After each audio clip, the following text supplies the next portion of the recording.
네, 요셉은 꿈의 사람이었습니다. 그는 자신이 꾼 꿈을 형들에게 풀어놓았습니다. 요셉이 형들과 더불어서 밭에서 곡식단을 먹는데 요셉의 단은 일어서고 형들의 단은 요셉을 둘러서서 절하더라 이야기를 했습니다. 그 말을 들은 형들이 요셉을 미워하면서 이렇게 말합니다. 네가 참으로 우리 왕이 되겠느냐? 참으로 우리를 다스리겠느냐? 그렇게 말하면서 자신들의 불편한 심기를 드러냈습니다. 요셉이 또 꿈을 꿨습니다. 꿈을 꾸고 이야기를 합니다.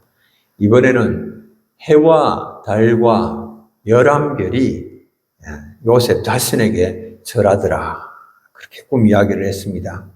그러니까 이번에는 또 아버지 야곱까지도 나서서 요셉을 꾸짖고 형들은 또 요셉을 시기를 합니다. 요셉의 꿈은 소위 말하는 그런 개꿈이 아닙니다. 요셉의 꿈은 하나님께서 주신 꿈이요. 그리고 두 번이나 겹쳐서 동일한 내용의 꿈을 꾼 것은 그 꿈이 속히 이루어질 것임의 표시입니다.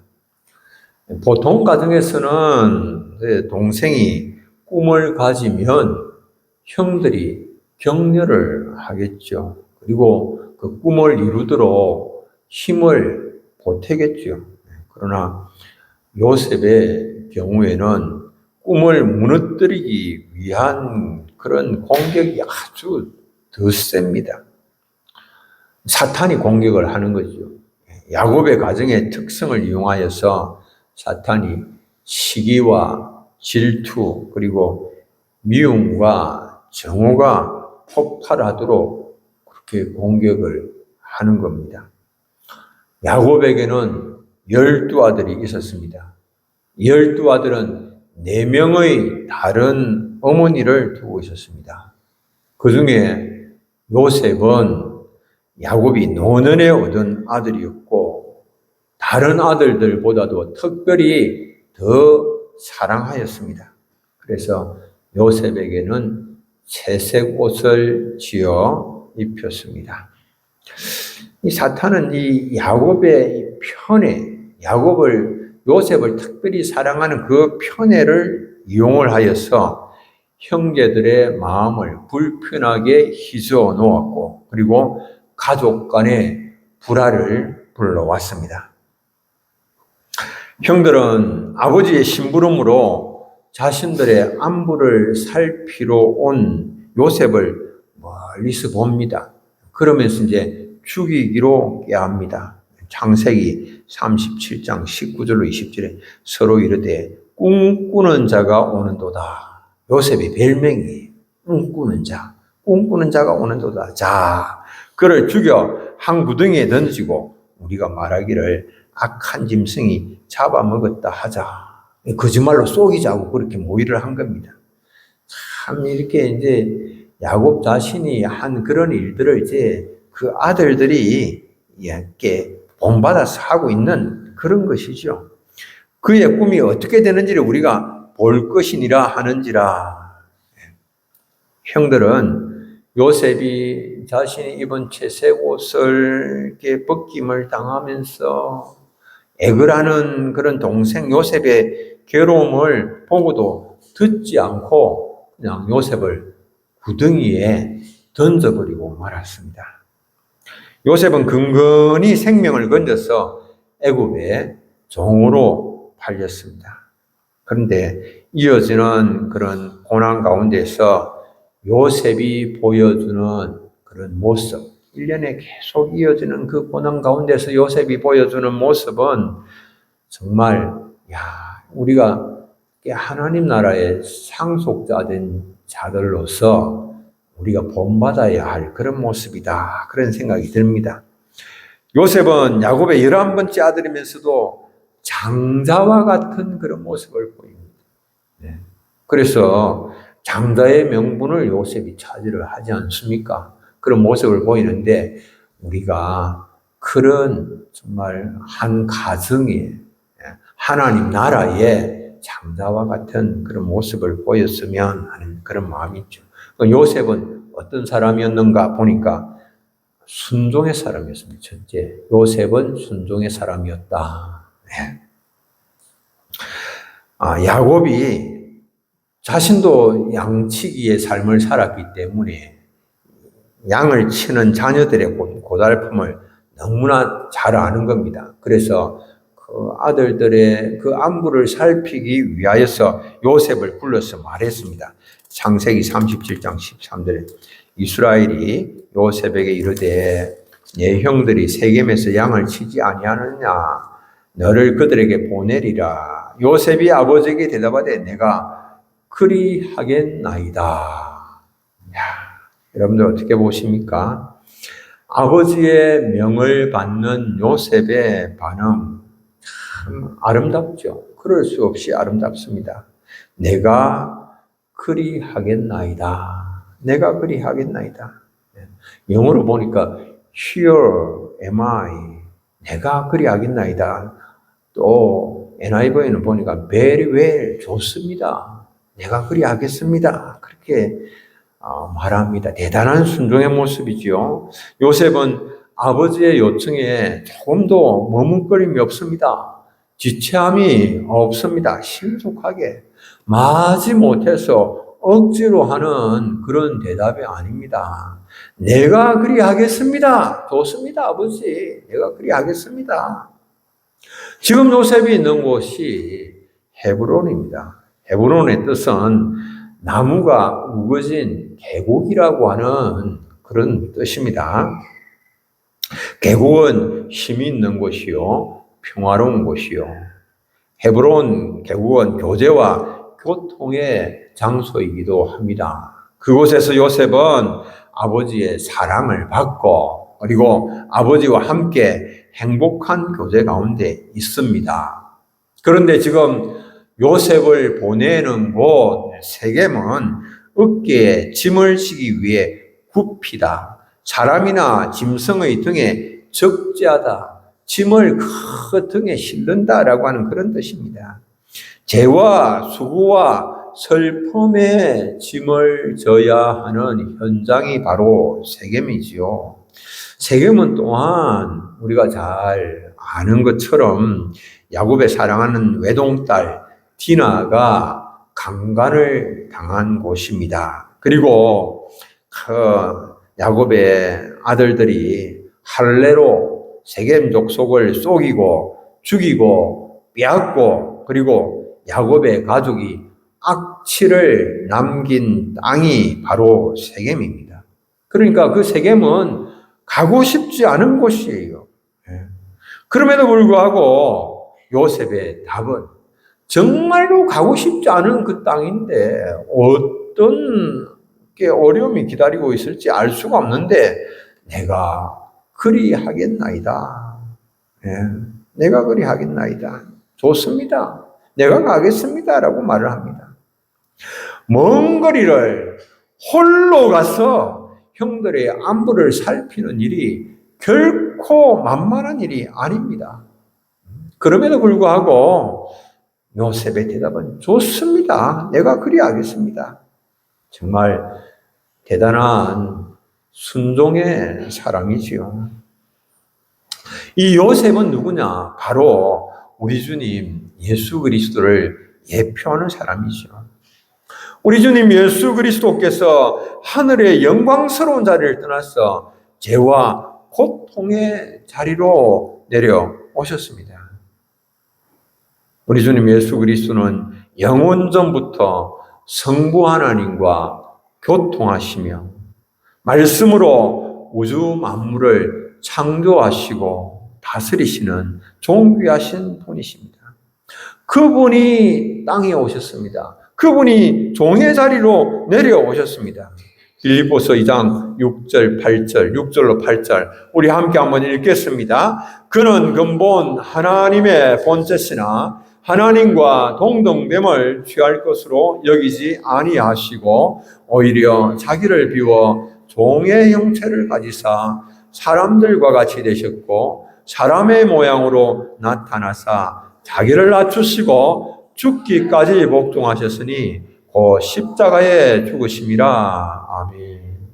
우리 주님 예수 그리스도께서 종의 형체를 가지사 사람들과 같이 되셨고 사람의 모양으로 나타나사 자기를 낮추시고 죽기까지 복종하셨으니 그 십자가에 죽으셨다. 예수님이 임하신 이 세상은 강간과 보복의 피 흘림이 있는 세겜과 같은 죄와 슬픔의 땅이었습니다. 그 땅으로 예수님께서 내려오신 것이죠. 세겜과 같은 세상에 오신 예수님은 세겜 그 이름의 뜻대로 전 인류를 대신해서 무거운 죄의 짐을 십자가에서 다 담당하시고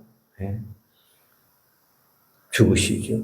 예수님은 십자가를 지시고 골고다 언덕으로 오르십니다. 그리고 그 십자가의 무게에 짓눌려서 쓰러지고 또 쓰러지면서 골고다 언덕으로 오르셨습니다.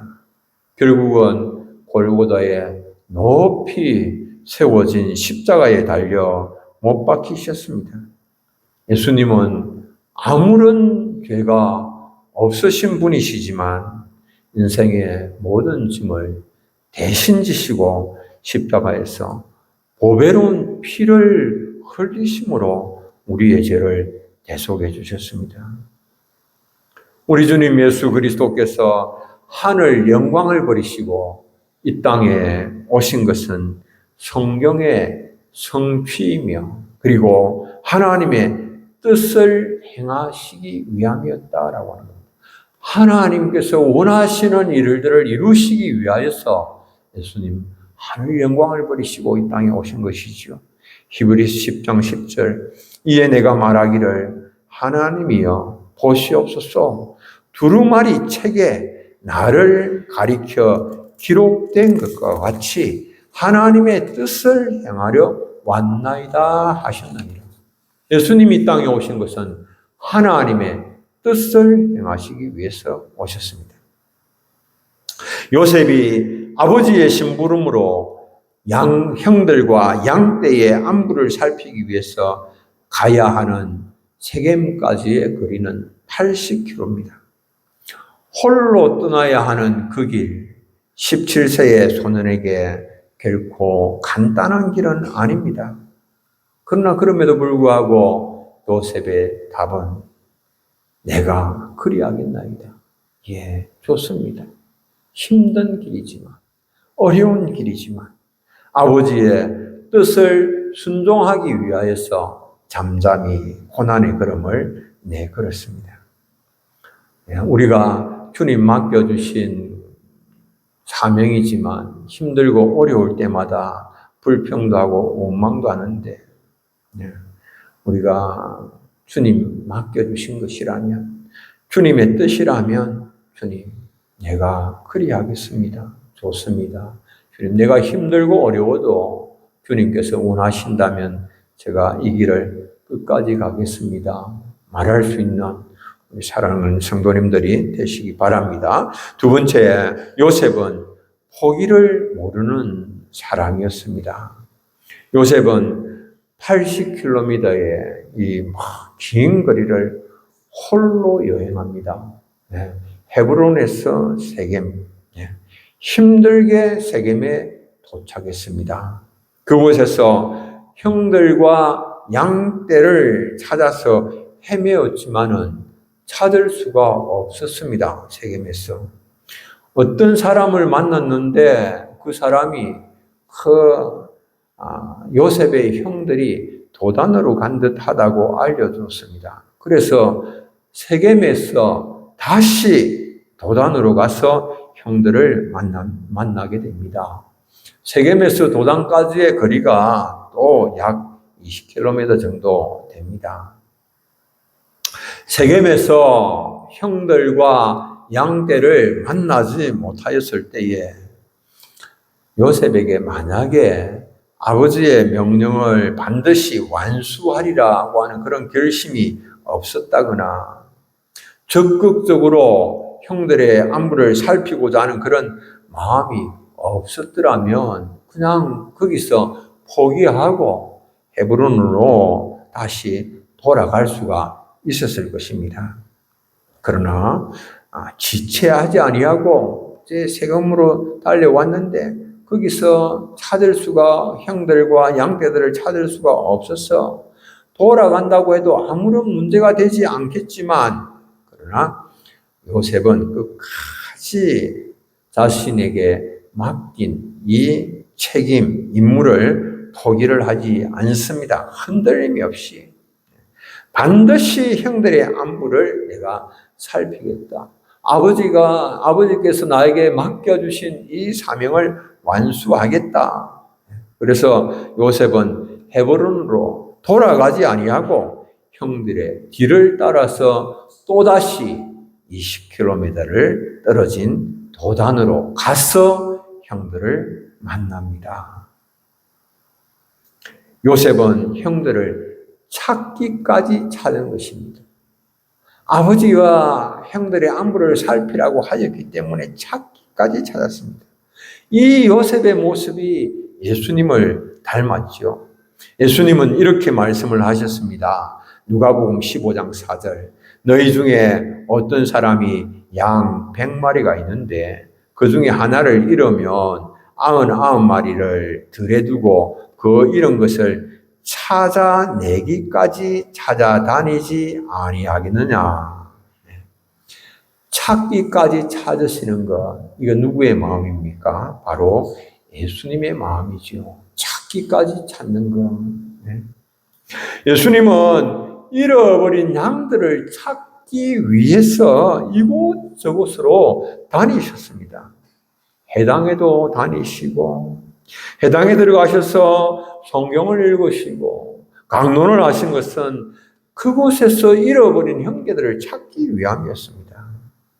함께할 제자들을 찾으시기 위하여서 예수님은 갈릴리 해변에도 거니셨습니다. 예수님이 사마리아 땅에 가신 것도 그곳에 있는 잃어버린 형제들을 찾기 위함이었죠. 당시 유대인들은 하나님의 법을 그들의 유전이나 관습으로 대체를 했습니다. 그리고 하나님의 말씀보다도 사람의 전통을 더 중요하게 생각했습니다. 복음을 듣지 못한 채 율법의 굴레 아래 종교적 형식주의에 종되어서 살아가고 있는 사람들이 바로 유대인들이었습니다. 예수님은 그들을 찾아서 구원하기 위하여서 오늘은 이곳, 내일은 저곳으로 잃어버린 수많은 영혼들을 찾으시기 위하여서 더 다니셨습니다. 예수님은 그리스도와 함께 하나님 나라를 상속할 사람들에게 잃어버린 영혼들을 구원하는 일을 맡기셨습니다. 그러나 오늘 우리가 이런저런 변명과 핑계를 대면서 너무나도 쉽게 그 사명을 포기하고 있지는 않는지 돌아보게 됩니다. 요셉은 형들을 찾기까지 찾았습니다. 여러분들 찾기까지 찾을 때 찾지 못할 영혼이 어디에 있겠습니까? 주님 말씀하십니다. 누가복음 15장 7절 우리 함께 한번 읽겠습니다. 내가 너희에게 이르노니 이와 같이 죄인 한 사람이 회개하면 하늘에서는 회개할 것이 없는 의인 99으로 말미암아 기뻐하는 것보다 더하리라. 아멘. 하나님의 기쁨을 위하여서 내게 주께서 맡기신 태신자를 결코 포기하지 아니하고 기도하고 또 기도하며 찾기까지 찾으시는 우리 사랑하는 성도님들 되시기를 바랍니다. 세 번째로 요셉은 고난 가운데서 불평 원망을 늘어놓지 않았습니다. 요셉은 하나님께서 주시는 꿈을 가졌습니다. 그러나 꿈 때문에 요셉은 형들의 미움을 샀고 노예로 팔려갔습니다. 바로의 친위자 대장 보디발의 집에서도 사탄은 보디발의 철을 이용하여서 요셉을 유혹했습니다.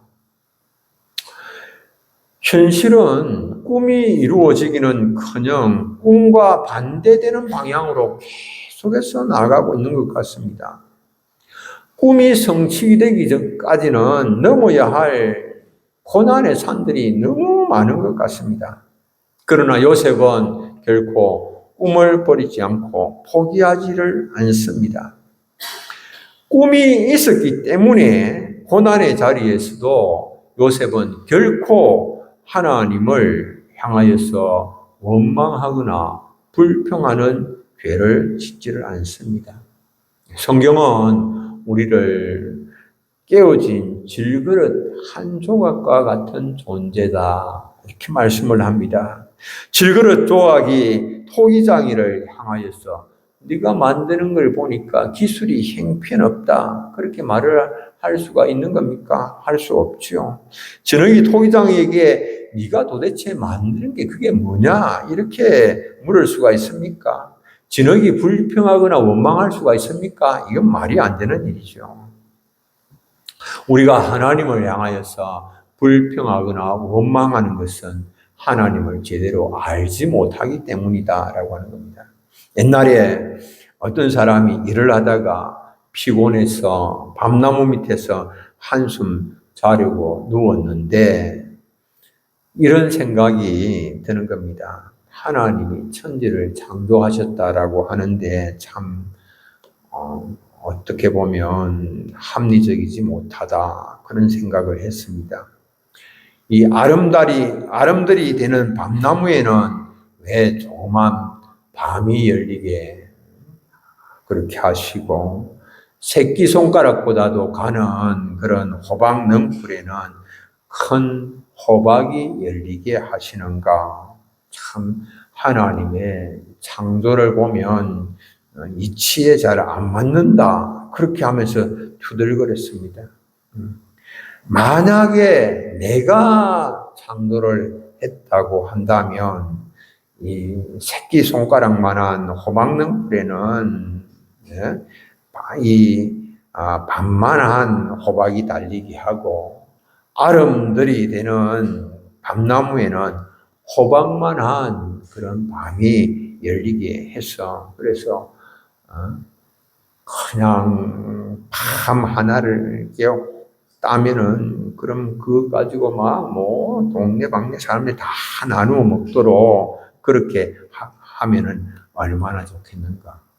그를 투덜투덜 하면서 생각하면서 잠이 들었는데 코를 드릉드릉 고는데 갑자기 따끔해서 잠을 깨서 보니까 밤송이 하나가 이마에 툭 떨어진 겁니다. 깜짝 놀라서 이마에서 밤송이를 빼면서 생각합니다. 아유, 하나님 참 감사합니다. 밤이 호박만 했더라면 머리가 박살이 났을 텐데 하나님 밤을 적게 만들어 주셔서 참 감사합니다. 그랬다는 것입니다. 이 요셉은 어떤 환경에서도 원망 불평을 하지를 않습니다. 사람이 어떤 상황이나 환경에 처하게 되든지 하나님께서 함께 하시면 하나님과 함께 행하면 아무 문제가 되지 않습니다. 그런데 그 하나님은 아니 계신 곳이 없는 겁니다. 요셉이 감옥에 갇혔지만 그 감옥에도 하나님은 계시는 것입니다. 그곳에서도 하나님은 요셉과 함께 하셔서 범사에 그를 형통하게 하시는 겁니다. 창세기 3장 39장 23절 간수장은 그의 손에 맡긴 것을 무엇이든지 살펴보지 아니하였으니 이는 여호와께서 요셉과 함께 하심이라. 여호와께서 그를 범사에 형통하게 하셨더라. 여호와께서 범사에 형통하게 하시면 아무 문제가 될 일이 없죠. 감옥에 있다 하더라도 문제가 될 일이 없는 겁니다. 우리가 잘 되고 형통하기 위하여서 일찍 일어나고 늦게 누우며 수고의 떡을 뗍니다. 그런데 그것보다도 더 중요한 것이 있으니 그것이 무엇입니까? 주님과 동행하는 법을 배우고 가르치고 주님과 동행하는 일을 위하여서 기도하는 것입니다. 그러면 감옥에 있을지라도 하나님께서 함께 하시기 때문에 염려할 것이 없습니다. 하나님의 손이 도우시기 때문에 형통하게 될 것이요 풍요롭게 될 것이며 그리고 하나님의 축복이 우리를 통하여서 더 많은 사람들에게로 흘러가게 되는 것입니다. 하나님께서 함께 하시니 감옥에 갇히게 된 상황이 오히려 요셉의 꿈을 이루는 최단 코스요 최고의 코스가 되었습니다. 하나님께서 하시는 일은 정말 놀랍습니다. 요셉에게 있어서 감옥은 오히려 하나님께서 특별하게 요셉을 지키시고 훈련시키시는 그런 장소였습니다. 요셉에게 감옥은 장차 애굽의 1인 지하 만인 지상의 국무총리로서의 모든 자격을 연마할 수 있는 최고의 정치학교 그 자체였습니다. 그곳에서 술 맡은 관원장을 만나고 그곳에서 떡 맡은 관원장을 만나고 그들로부터 여러 가지 애굽의 왕궁에 관한 이야기들을 듣고 정치 개인 교습을 받을 수 있는 그런 최고의 기회를 부여받았다라고 하는 사실입니다. 하나님의 섭리는 우리가 청량불가합니다. 무궁무진합니다. 질그릇 조각 같은 인생이 그런 하나님이 하시는 일들을 자꾸 불평하고 원망하고 이게 합당하지 않다라고 하는 거죠. 하나님의 상속자들은 요셉이 보인 것처럼 이어지는 일련의 고난의 과정 가운데서도 결코 원망하지 않고 불평하지 아니하고 하나님 선하시고 인자하십니다. 제가 참 요즘 하나님 이해하기가 어렵습니다. 하나님 왜 이렇습니까? 막 그런데 생각들을 막 하고 그러는데 그 가운데서 하나님께서 계속해서 심어주시는 생각은 하나님은 선하시고 인자하시고 나보다도 나를 더 잘 아시고 나에게 가장 합당한 것으로 좋은 것으로 채워주시기를 원하시는 분이심을 말씀을 하십니다. 하나님의 생각은 우리의 생각과 다릅니다. 하나님의 길은 우리의 길과 다릅니다. 이사야 55장 8절 9절 함께 한번 읽겠습니다. 이는 내 생각이 너희 생각과 다르며 내 길은 너희의 길과 다름이니라. 여호와의 말씀이니라. 이는 하늘이 땅보다 높음 같이 내 길은 너희의 길보다 높으며 내 생각은 너희의 생각보다 높으니라. 아멘. 고난을 통하여서 주의 율례를 배우며 고난을 통하여서 주님께서 우리를 최단 코스, 최고의 코스로 인도하시는 것을 경험하며 또 고난을 통하여서 상속자다운 모습으로 다듬어지시는 우리 사랑하는 성도님들 다 되시기를 바라고 고난 가운데서도 주님을 신뢰하며 감사와 찬송을 잃지 않는 복된 삶을 사시기를 바랍니다. 우리 찬송 한 장 부르고 함께 말씀을 기억하며 통성으로 기도합니다. 455장입니다.